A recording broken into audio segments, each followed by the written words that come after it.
Headline Day Perspective Weekend Report. Na mtazamaji, chama cha wahadhiri wa vyuo vikuu WASU na chama cha wafanyikazi wa vyuo vikuu vya Kenya KUSU wameshikilia msimamo wao wa kuendelea na mgomo wa kitaifa, mgomo ambao sasa umeingia wiki ya 3. Mgomo huo ulianza rasmi tarehe 17 Septemba mwaka huu baada ya chama cha WASU kutoa notisi ya siku 7. Tangia wakati huo, mihadhara katika vyuo vikuu vinavyowafikia 39 vya umma imesitishwa na wanafunzi zaidi ya 200,000 kuachwa bila mwelekeo wa masomo. What vice chancellors and the councils are currently telling the public, they are misleading the government, they are misleading the public. And if you want to know when a man or a woman is desperate, is when he or she resorts to threats, intimidations, and rumor mongering. Vice chancellors are now peddling lies. They are running away from facts. Vyama hivi vinadai jumla ya bilioni 11.53, bilioni 8.8 kutoka mkataba wa pamoja wa kazi wa mwaka 2017 hadi mwaka 2021 na bilioni 2.73 kutoka kwa awamu ya pili ya mkataba wa mwaka 2021 hadi mwaka 2025. Hata hivyo, serikali imetoa bilioni 2.73 pekee, ikisema ni ishara ya njia njema.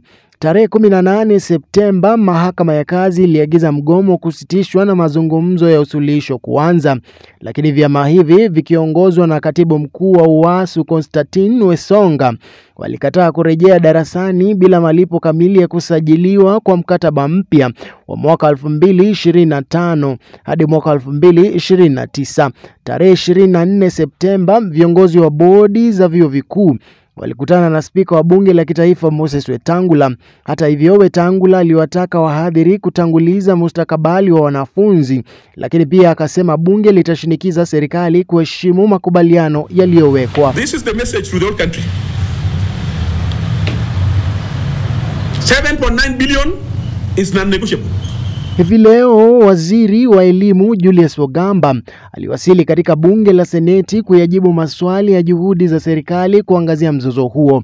Kulingana na ripoti yake, serikali imetoa shilingi bilioni 2.73 chini ya mkataba wa mwaka 2021 hadi mwaka 2025, na akasisitiza wahadhiri wanapaswa kurejea darasani huku mazungumzo yakiendelea. But the real issue is the 2017-2021 CBA, in which the verification of how much money is due in order for us to move to the next stage of how it is going to be settled is what is pending. So that is the reason why the lecturers are on strike, and I submit. Lakini maseneta walihoji ni kwa nini kiasi kikubwa cha zaidi ya bilioni 8 kutoka makubaliano ya mwaka 2017 hadi mwaka 2021 bado hakijalipwa, huku wakionya kuwa hali hii ikiendelea, kalenda ya masomo na udhabiti wa vyuo vikuu utaathirika vibaya.